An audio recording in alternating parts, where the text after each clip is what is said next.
Sahabat Bawaslu dimanapun Anda berada, Pilkada Serentak 2020 telah usai. Tahapan demi tahapan dan telah dilalui mewarnai pesta demokrasi pemilihan kepala daerah tahun 2020. Berbagai macam peristiwa dan juga dugaan pelanggaran terjadi dalam lika-liku pelaksanaan Pilkada tahun 2020. Divisi Penanganan Pelanggaran Bawaslu menjadi muara dalam penegakan hukum pelaksanaan pemilihan kepala daerah. Bagaimana mekanismenya akan kita kupas dalam Kupat Apem bersama saya, Wahyu Tri Sutrisno.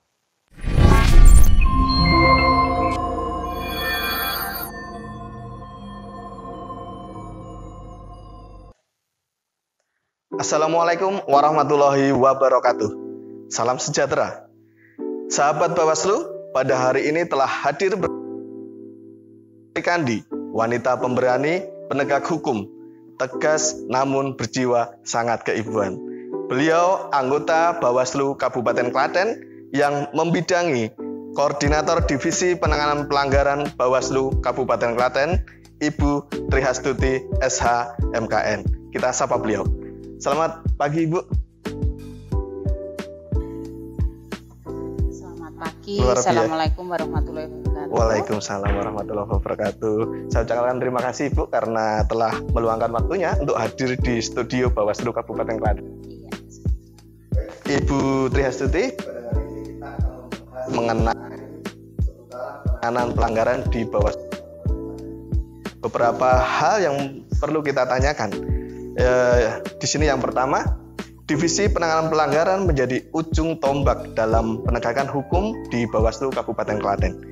Tentunya Divisi Penanganan Pelanggaran bekerja di bawah payung hukum undang-undang dan juga peraturan Bawaslu yang ada. Peraturan apa saja Ibu yang menjadi dasar kewenangan penanganan pelanggaran? Sebelum saya matur nggih, tak pakai masker dulu nggih Mas. Silakan Ibu. Ini untuk Divisi Penanganan Pelanggaran adalah salah satu divisi yang ada di Bawaslu Kabupaten Klaten, di mana kita itu bertugas untuk menegakkan hukum, terutama kita itu diamanai sebagai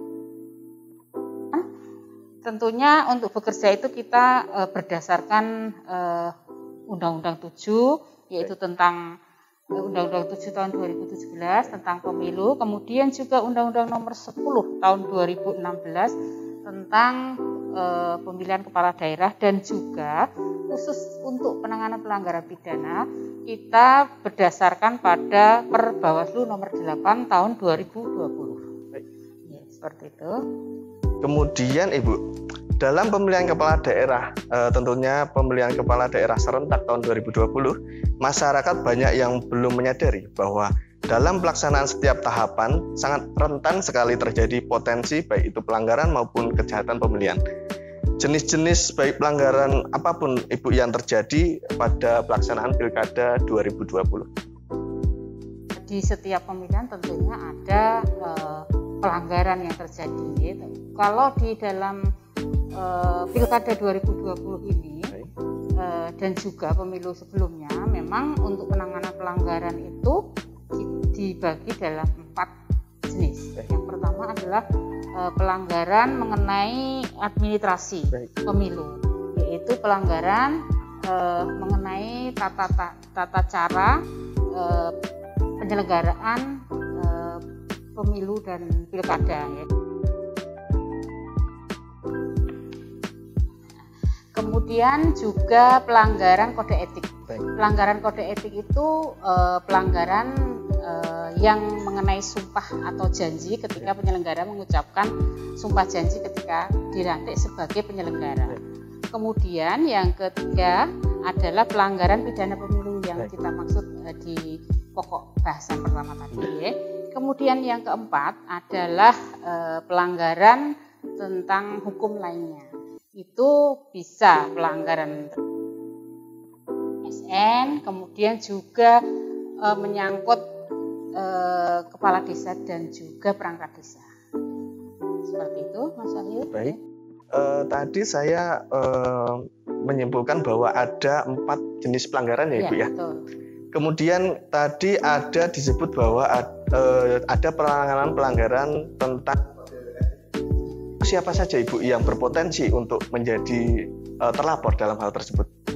Kode etik, pelanggaran kode etik pemilu itu subjek yang kita awasi tentunya adalah penyelenggara. Dalam hal ini adalah KPU, jajaran KPU sampai tingkat di bawahnya sampai desa ya. Kemudian juga pengawas pemilu ad hoc. Jadi untuk pengawas pemilu ad hoc dari tingkat kecamatan sampai ke TPS itu wewenang untuk menanganinya ada di Bawaslu Kabupaten Klaten. Ini ada Perbawaslu tentang kode etik penyelenggara pemilu ad hoc. Itu. Jadi kalau untuk ad hoc tidak sampai kepada DK. Baik. Kemudian Ibu, tadi juga disebut tentang pelanggaran administrasi Ibu. Itu potensi apa saja yang bisa menjadi terlapor Ibu untuk pelanggaran administrasi? Kalau administrasi itu tentang tata cara dan prosedur ya. Tentunya ini dilakukan oleh penyelenggara pemilu, baik itu KPU maupun jajarannya di tingkat bawah mengenai tata cara dan prosedur penyelenggaraan pemilu dan pilkada. Baik. Kemudian Ibu, terkait dengan banyaknya potensi pelanggaran yang mungkin terjadi, bagaimana Bawaslu bisa mengakses tentang pelanggaran itu? Ataukah ada laporan ataukah bagaimana Ibu? Ya, untuk penanganan pelanggaran sendiri kita itu berdasarkan 2 sumber. Yang pertama tentunya adalah hasil pengawasan. Hasil pengawasan itu di Perbawaslu disebutnya dengan temuan. Okay. Kemudian yang kedua, kita menangani pelanggaran juga berdasarkan pada laporan. Laporan itu bisa dilakukan oleh masyarakat yang sudah mempunyai hak pilih tentunya ya. Kalau pilkada itu ber-KTP setempat. Tetapi kalau untuk pemilu itu bisa masyarakat yang sudah mempunyai hak pilih. Kemudian yang kedua, bisa juga laporan itu berasal dari pemantau pemilu. Kemudian yang ketiga bisa juga berasal dari peserta pemilu. Dan alhamdulillah untuk pilkada ini karena memang masyarakat Klaten sudah lebih perhatian terhadap penyelenggaraan pemilu. Ini ada beberapa laporan yang kemarin itu sudah masuk ke Bawaslu Kabupaten Klaten dan sudah ditangani Bawaslu Kabupaten Klaten. Dalam hal ini Divisi Penanganan Pelanggaran. Walaupun di tahun 2019 memang belum ada satupun laporan dari masyarakat tentang penyelenggaraan pemilu. Karena mungkin kalau pilkada itu memang lebih bersentuhan kepada masyarakat, jadi laporannya itu memang lebih masyarakat peduli kepada pelanggaran itu sendiri dan melaporkannya kepada Bawaslu. Tadi disebut bahwa ada beberapa pelapor yang masuk. Ya, betul. Bisa disimpulkan mungkin dalam suatu tren, Bu. Jadi paling banyak yang melapor ke Bawaslu itu dari pihak. Untuk Pilkada 2020 ini, laporan yang masuk ke Bawaslu Kabupaten Klaten itu terutama dari peserta pemilu. Itu kalau masyarakat umum belum ada. Baik. Pemantau juga belum ada laporan yang masuk ke Bawaslu Kabupaten Klaten.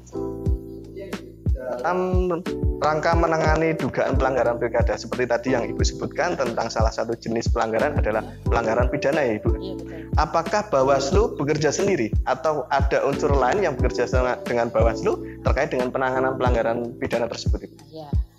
Untuk penanganan pelanggaran tadi sudah kita sebutkan ada 4 ya. Kalau untuk pelanggaran administrasi, kemudian pelanggaran kode etik yang saya maksud yang jajaran ad hoc ya, kemudian juga KPU ini, dan juga untuk pelanggaran hukum lainnya memang kita diberi kewenangan lebih oleh Bawaslu ya, dalam hal ini Bawaslu RI untuk menangani di Kabupaten Klaten, dan kemudian hasilnya nanti kita berbentuk rekomendasi ya gitu.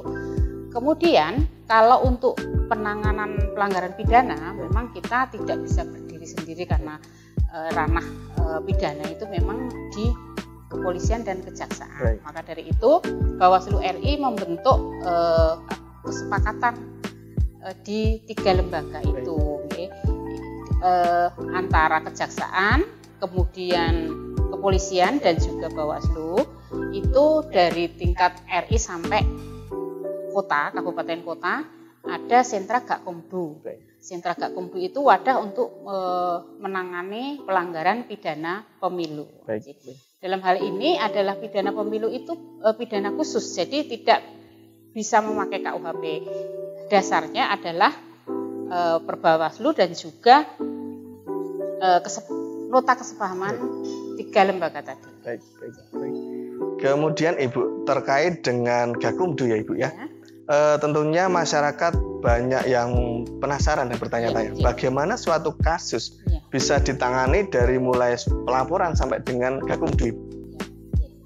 Kalau untuk penanganan pidana pemilu ya, yang selama ini masyarakat masih kurang masih awam itu memang penanganan pelanggarannya itu tergantung jenisnya, dari laporan atau dari temuan. Kalau dari temuan, kemudian nanti kita mengadakan rapat berlima untuk membahas apakah temuan ini masuk ranah pelanggaran yang mana dari keempatnya tadi. Kemudian nanti kalau memang memenuhi unsur di pembahasan kita antara komisioner ini, kemudian kita seketika 1x24 jam itu langsung menghubungi sentra Gakumdu. Kemudian nanti ada pembahasan pertama, ditentukan unsur-unsurnya. Kemudian nanti kita selanjutnya untuk penanganannya klarifikasi pihak-pihak yang kita harus klarifikasi, misalkan pihak-pihak yang terlibat dalam pelanggaran pemilu tadi.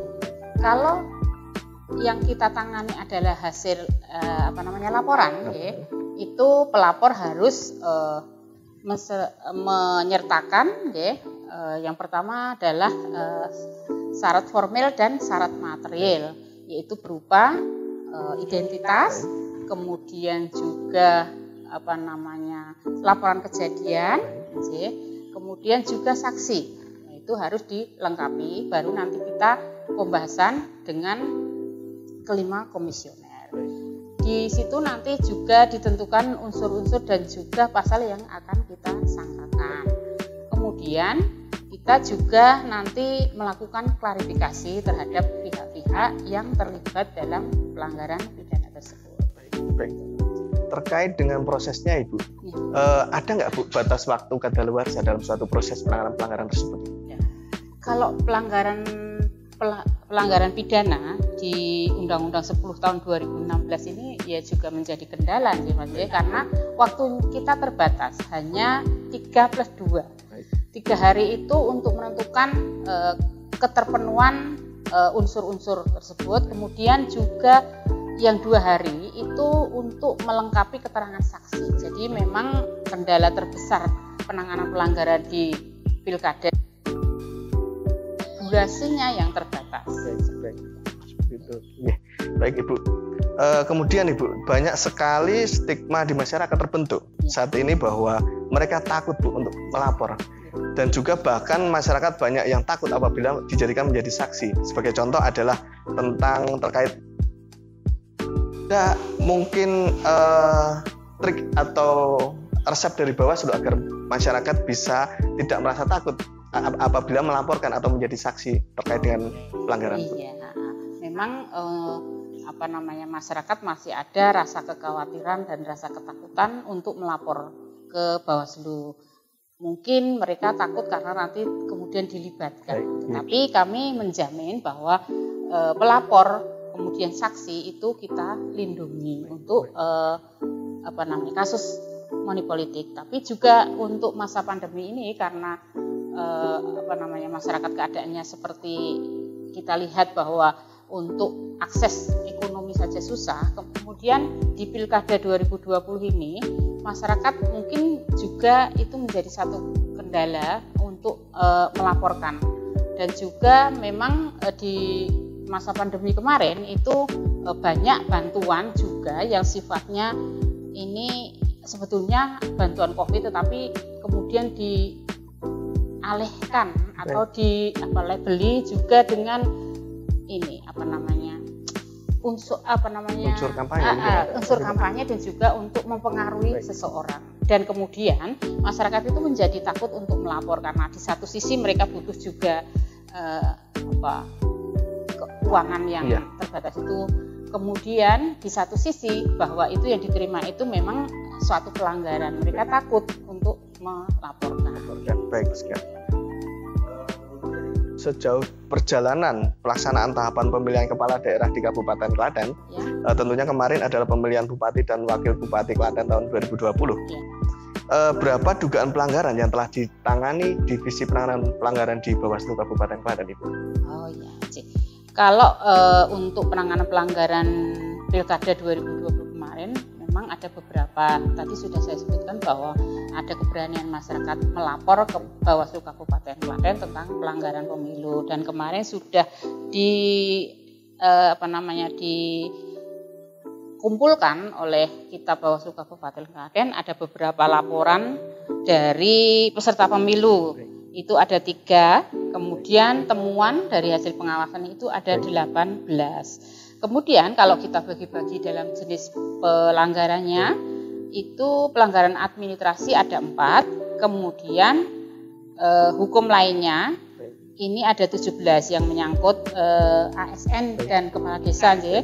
Kemudian yang untuk kode etik penyelenggara pemilu di tingkat ad hoc belum kita temukan dan belum ada laporan. Kemudian untuk pidana ini ada 3. 1 itu gugur pada pembahasan yang kedua. Kemudian ada 2 yang gugur di pembahasan pertama kan menurut Sentra Gakumdu di 3 lembaga itu, terutama untuk kepolisian dan kejaksaan memang belum memenuhi unsur pelanggaran pidana.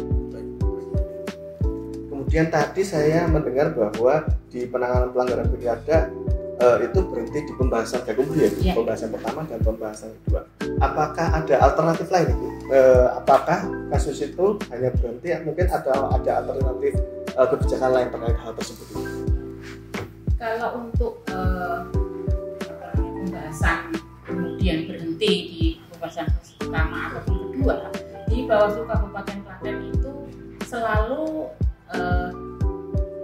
proaktif. Jadi tidak hanya ketika sudah diputuskan di Sentra Gakumdu berhenti kemudian berhenti, kami tetap mencari unsur lainnya, apakah dari si pelaku atau subjeknya yang melakukan pelanggaran tersebut. Kalau memang tidak bisa masuk ke pelanggaran pidana pemilu, kalau subjeknya itu bisa kita masukkan ke pelanggaran hukum lainnya, misalkan ke ASN, kemudian atau ke kepala desa atau perangkat desa, tetap akan kita tangani sampai tuntas. Jadi tidak semata-mata ketika pembahasan di Sentra Gakumdu berhenti kemudian Bawaslu juga menghentikan penanganan pelanggaran seperti itu. Kemudian outputnya, Ibu, terkait dengan misalnya kita larikan ke netralitas ASN atau netralitas kepala desa, outputnya dari Bawaslu seberapa apa, Ibu? Outputnya kalau dari Bawaslu itu, kalau untuk pelanggaran hukum lainnya tentunya kita teruskan kepada instansi yang berwenang. Kalau kepala desa dan perangkat desa tentunya dalam ini karena yang memberikan SK adalah Bupati, maka kita teruskan rekomendasi kita kepada Bupati. Kemudian kalau ASN, rekomendasi kita setelah kita membuat kajian, kita menyertakan bukti-bukti dan hasil kajian kita itu kepada KSN di Jakarta. Dan nanti KSN itu akan memberikan rekom balik kita itu kepada Pemda. Jadi nanti P3K atau dalam hal ini Bupati memberikan semacam hukuman kepada ASN tersebut yang melakukan pelanggaran pemilu. Tadi disebutkan bahwa rekomendasi dari Bawaslu Kabupaten Klaten Ibu, ada yang ke Bupati, ada yang ke ASN. Untuk ASN, apakah ada yang lain Ibu terkait dengan rekomendasi? Rekomendasi kita ada juga ke Kemendagri. Ya, ini dalam hal ini adalah pelanggaran yang dilakukan oleh incumbent petahana tentang bantuan hand sanitizer yang dilabeli dengan foto dan juga nama incumbent peserta pilkada. Kemudian Ibu, terkait dengan rekapitulasi dugaan pelanggaran ya Ibu di pemilihan di Kabupaten Klaten, tren terlapor itu seperti apa Ibu? Siapa saja yang menjadi terlapor dalam pelanggaran tersebut? Ini tentunya kita harus kembali lagi ke jenis-jenis pelanggaran tadi. Trennya di pilkada 2020 karena dan juga benturan ke masyarakatnya itu lebih besar, itu biasanya dilakukan oleh kepala desa, kemudian juga perangkat desa dan juga ASN. Kemudian modus dari subjek-subjek yang melakukan pelanggaran ini biasanya intimidasi, entah itu intimidasi atau kebijakan ataupun perintah secara verbal mengenai pengalian bantuan, kemudian untuk memilih salah satu paslon disertai dengan ancaman dan juga intimidasi tersebut. Itu tren yang ada di pilkada 2020. Kemudian Ibu, mungkin dalam rangka mekanisme pelaksanaan pelanggaran di Bawaslu Kabupaten Klaten, apakah terjadi hambatan atau mungkin hambatan apa yang mungkin terjadi dalam proses mekanismenya seperti itu? Ya, ini kaitannya dengan sentra Gakumdu ya. Kalau di sentra Gakumdu Kabupaten Klaten itu dari tahun 2019, kemudian juga pilkada 2020 kemarin, ini ada beberapa hambatan dan kendala. Yang pertama tentunya ini juga dirasakan oleh Bawaslu Kabupaten lain. Ini tentang durasi waktu yang tadi saya sebutkan adalah terbatas sekali, hanya 3+2. 3+2 itu yang 2 hari hanya untuk melengkapi keterangan saksi, tetapi tidak boleh mengambil saksi baru. Kemudian yang kedua adalah tentang tidak adanya kesepahaman antara Bawaslu dan juga lembaga yang terlibat dalam sentra Gakumdu. Karena ini memang menyangkut komitmen. Jadi ada beberapa daerah yang bisa menangani pelanggaran pidana karena memang komitmennya antara kepolisian dan kejaksaan di sentra Gakumdu kuat. Tapi ada juga beberapa kabupaten yang memang lembaga-lembaga tersebut mungkin belum punya kesepahaman tentang sentra Gakumdu seperti itu.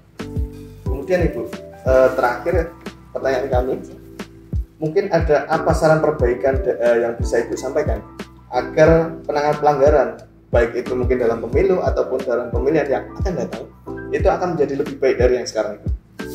Kalau saran perbaikan dari kami ya, seperti yang sudah kita tulis di laporan akhir dan sudah kita serahkan ke Bawaslu RI kemarin, bahwa untuk saran perbaikan karena memang di beberapa tempat terutama di Komisi 2 bahwa undang-undang pemilu sudah tidak bisa direvisi dan sudah dikeluarkan dari prolegnas, maka satu-satunya jalan kita untuk memperbaiki ke depan dalam penanganan pelanggaran adalah lewat Perbawaslu. Jadi nanti Perbawaslunya ada beberapa yang direvisi Bawaslu RI supaya nanti dalam penanganan pelanggaran di pemilu dan pilkada selanjutnya maksimal.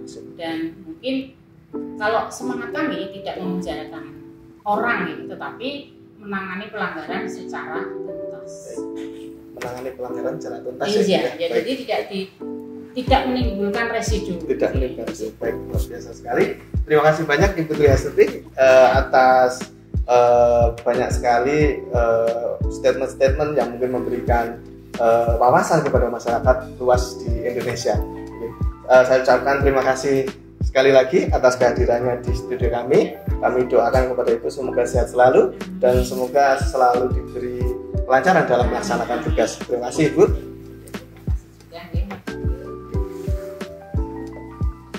Sahabat Bawaslu, pemilihan kepala daerah adalah wujud dari demokrasi. Persaingan antar peserta menjadi potensi terjadinya pelanggaran terhadap regulasi. Tidak hanya Bawaslu, tetapi menjadi tanggung jawab bersama untuk mengawal dan mengawasi pelaksanaan pesta demokrasi. Mari bersama rakyat awasi pemilu, bersama Bawaslu tegakkan keadilan pemilu. Bertemu lagi pada Kupat Apem selanjutnya bersama saya, Wahyu.